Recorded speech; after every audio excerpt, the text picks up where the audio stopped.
Google seemed to be having a fun day. Apparently, 28 of their employees decided to stage a little protest.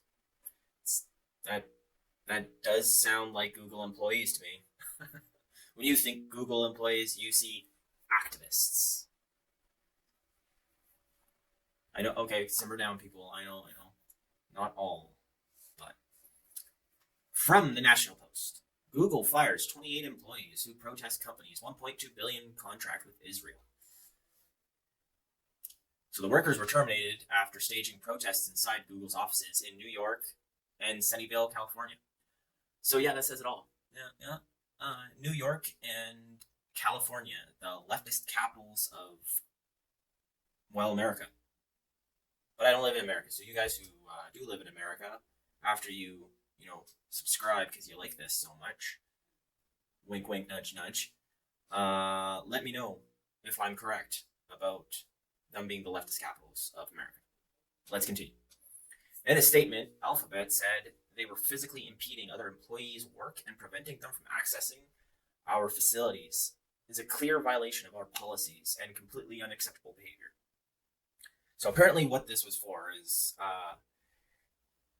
it was organized by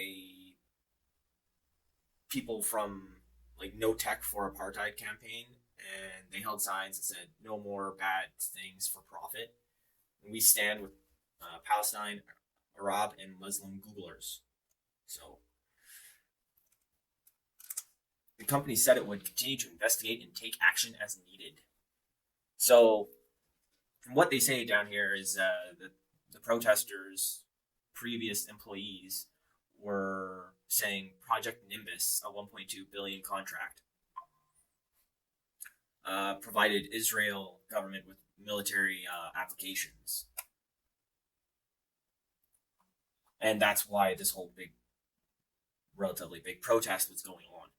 So Google says that the contract is not directly, or does not, is not, directed at highly sensitive, classified, or military workloads relevant to weapons or intelligence services.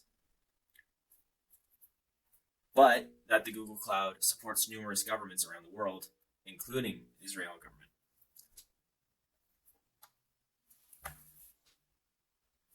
So they say, we have been very clear about the Nimbus contract.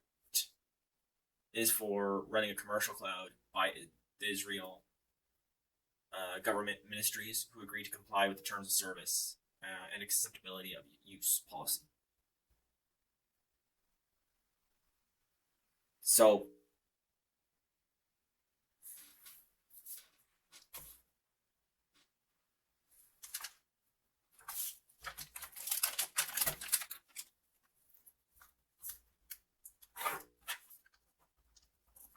I cannot confirm or deny whether it's true that they're using this for the military, and I'm not going to agree with Google on pretty much anything they say.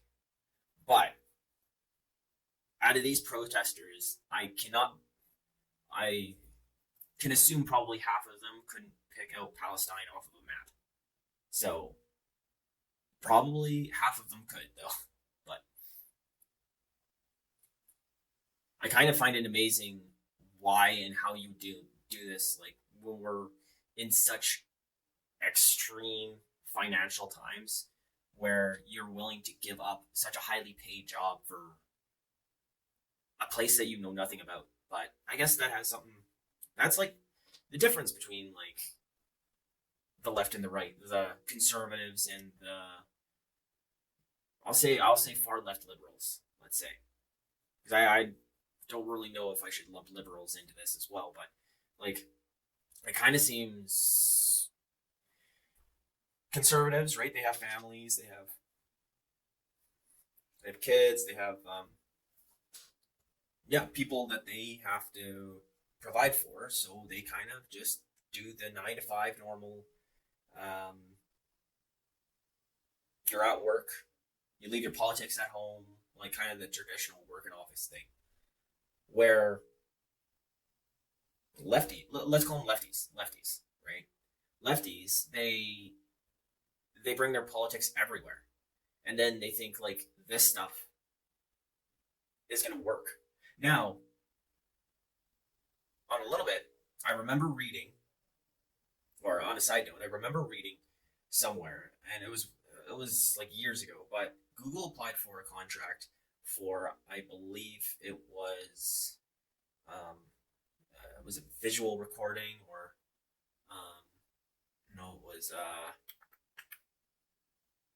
like facial ID AI in China, like their security in China. So they were on a bid for that, and then there was a big uproar about that, and then they backed off. So I'm wondering if this was sort of like the same thing, where this group thought they could do it again, but they didn't have. They only had like 28 people out of that whole office, right? Like they didn't have enough a big enough group. But anyways, beside that point,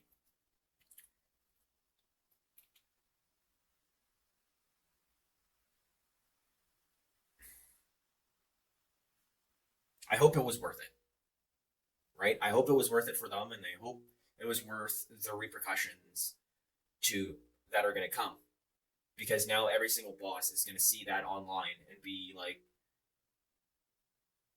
"Oh man, all of these people are left, or well, whether it be left or right activists, and they've sat in on did a sit in the office.